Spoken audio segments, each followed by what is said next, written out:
Hello friends, नमस्कार। आप सभी का आपके अपने यूट्यूब चैनल नैन स्कूल पर हार्दिक स्वागत है। आज के अपने इस वीडियो में कुछ महत्वपूर्ण जानकारियां आप सभी के साथ शेयर करने वाला हूं। ईसीएचएस का दायरा बढ़ा, रक्षा मंत्रालय की शानदार पहल। देखिए, रक्षा मंत्रालय से एक उम्मीद थी ईसीएचएस को लेकर, जो देखिए बहुत दिनों से पेंडिंग चल रही थी।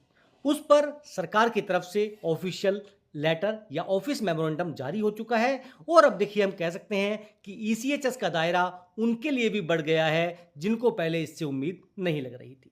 लाभ भी मिलेगा और साथ में 1.2 लाख की छूट भी मिलेगी। एक बहुत महत्वपूर्ण लेटर है, एक बहुत महत्वपूर्ण आदेश है जो रक्षा मंत्रालय की तरफ से जारी किया गया है, जो इस वीडियो में विस्तार से हम चर्चा करने वाले हैं।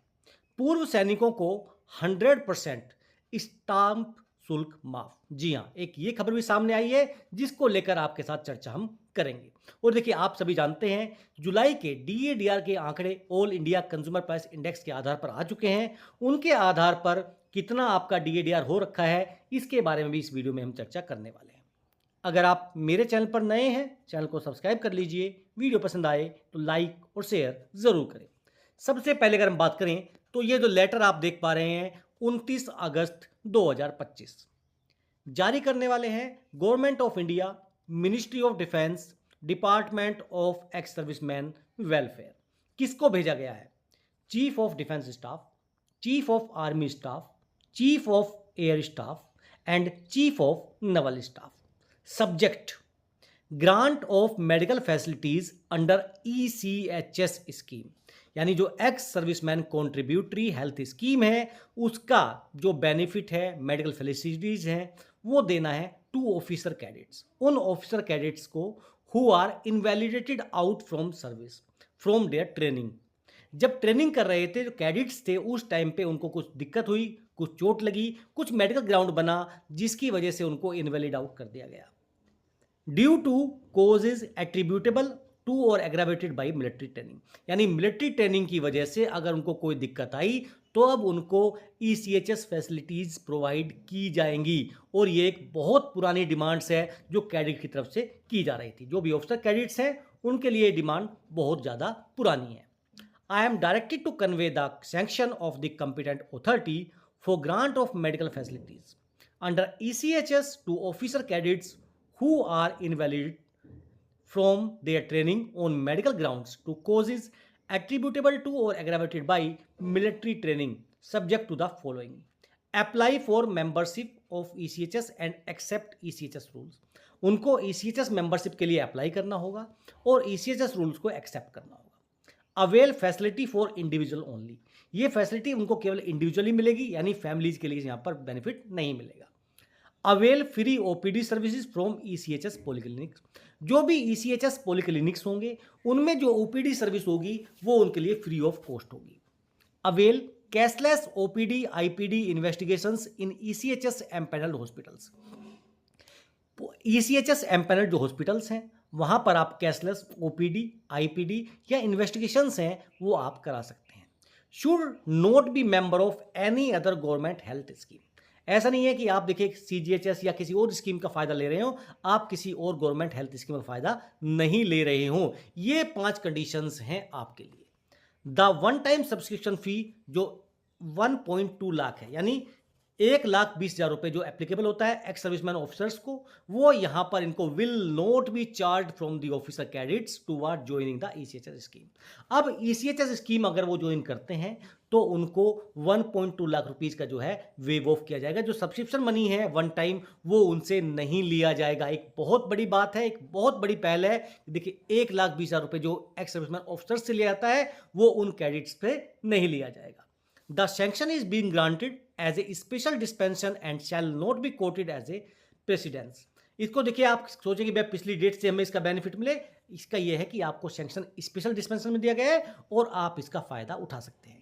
This issue with the concurrence of department of expenditure, ministry of finance, जो 25/8/2025 का लेटर है, vetted by ministry of defence finance pension, जो देखिए 28 अगस्त का है। और इन सब के बाद में 29 अगस्त को ये ऑफिशियल लेटर जारी कर दिया जाता है। और देखिए यहाँ पर सबसे महत्वपूर्ण बात क्या है कि देखिए जो वन टाइम सब्सक्रिप्शन है वो नहीं लिया जा रहा है और ये सारी जो 5 पॉइंट्स हैं ये आपको फुलफिल करने हैं। ऐसी स्थिति में आप देखिए ईसीएचएस बेनिफिट ले सकते हैं, पॉलीक्लिनिक्स में भी ले सकते हैं और एम्पैनल्ड जो हॉस्पिटल्स हैं उसमें भी आप कैशलेस ओपीडी, आईपीडी या इन्वेस्टिगेशंस का फ़ायदा उठा सकते हैं। तो ये थी जानकारी जो ईसीएचएस को लेकर थी। सरकार ने ईसीएचएस का दायरा बढ़ा दिया है उन ऑफिसर कैडेट्स के लिए जो अपनी ट्रेनिंग के दौरान कुछ मिलिट्री ट्रेनिंग की वजह से इनवैलिड आउट हुए थे, मेडिकल आउट हुए थे, तो अब उनको भी ईसीएचएस का फायदा मिलने लगेगा। आगे चलते हैं। देखिए 20 लाख से ज्यादा की प्रॉपर्टी पर भी पूर्व सैनिकों व दिव्यांगजनों को स्टाम्प शुल्क में मिलेगी 100% छूट। देखिए पूर्व सैनिकों और दिव्यांगजनों को अब 20 लाख से ज्यादा और की प्रॉपर्टी की खरीद पर स्टाम्प शुल्क में 100% छूट देने की तैयारी में है सरकार। देखिए ये बात है यूपी सरकार की।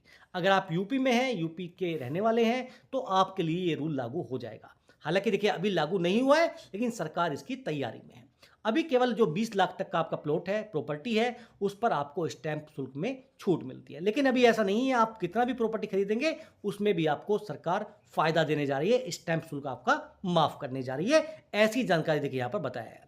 सीएम ने कहा 20,000 से अधिक निबंधन शुल्क पर ई भुगतान कार्यवाही अनिवार्य करें। तो देखिए बहुत सारे पॉइंट्स थे जो यहाँ पर इन्होंने इस आर्टिकल में लिखे हैं, लेकिन सबसे इंपॉर्टेंट जो हमारे लिए पॉइंट था, देखिए अगर 20 लाख से ऊपर की प्रॉपर्टी है तो भी आपका स्टैंप शुल्क जो है 100% माफ करने की सरकार यूपी सरकार योजना बना रही है। आगे बात करते हैं। देखिए डीएडीआर को लेकर all India consumer price index के आंकड़े कल जारी कर दिए गए। हमने आपको बताया कि ये आंकड़े जो हैं बहुत ज़्यादा इंपॉर्टेंट हैं। काफ़ी ज़्यादा महंगाई में उछाल देखा गया और जो इस बार all India consumer price index के आंकड़े थे वो देखिए 146.5 पर आकर रुके हैं, यानी 1.5 पॉइंट का यहाँ पर इजाफा देखने को मिला है। और ये इजाफा लगभग 2 साल के बाद आया है कि जब 1.5 पॉइंट का यहाँ पर इजाफा देखा गया है। खाने पीने की चीज़ से लेके, कपड़ों से लेके, हाउसिंग से लेके सब चीज़ों में वृद्धि देखी गई है, जैसा इस चार्ट में यहाँ पर दिखाया दे रहा है। तो इसके आधार पर अगर हम बात करें तो आपका 58.5 जो है क्रॉस हो चुका है। अब ऐसी स्थिति में ये जुलाई का आंकड़ा है, अगस्त, सितंबर, अक्टूबर, नवंबर, दिसंबर, ये सारे आंकड़े जैसे ही तैयार हो जाएंगे आपका 1 जनवरी 2026 से जो आपका डीएडीआर है वो फिक्स होगा और वो डीएडीआर डिसाइड करेगा कि 8th पे कमीशन में आपका फिटमेंट फैक्टर क्या रहने वाला है। तो ये आंकड़े बहुत इंपॉर्टेंट हैं और पहली बार देखिए जैसे मैंने बताया कि 2 साल में ये आंकड़ा इतना तेजी से इतना जंप मारता दिखाई दिया है, तो और वो भी 8वें वेतन आयोग के जस्ट पहले। तो ये काफ़ी इंपॉर्टेंट हो सकता है 61% डीएडीआर को ले जाने के लिए और आपका फिटमेंट फैक्टर 1.92 या उससे ऊपर जाने के लिए। ये थी जानकारी जो हमने डिस्कस की आज के अपने इस वीडियो में। जानकारी आपको अच्छी लगी, आप जानकारी से संतुष्ट हैं, तो देखिए आप चैनल को सब्सक्राइब कर लीजिए, वीडियो को शेयर करें और कमेंट करके ज़रूर बताएं कि आपको हमारी कौन सी चीज़ें अच्छी लग रही हैं, आपके क्या सवाल हैं। आप मेरे टेलीग्राम चैनल, जिसका लिंक आपको कमेंट बॉक्स में मिल जाएगा, जिसका लिंक आपको डिस्क्रिप्शन बॉक्स में मिल जाएगा, वहाँ पर जुड़ सकते हैं और आपके सवाल जो हैं आप डायरेक्ट मुझसे पूछ सकते हैं। वहाँ पर आपको कुछ डॉक्यूमेंट्स हो सकता है कि मैं आपसे मांगूं, ताकि आपके जो समाधान है वो बिल्कुल सही तरीके से आपको सही गाइडेंस के तहत आपका हक आपको दिलाया जा सके। ये थी प्रमुख जानकारी। फिर मिलेंगे आपसे। जय हिंद, जय भारत।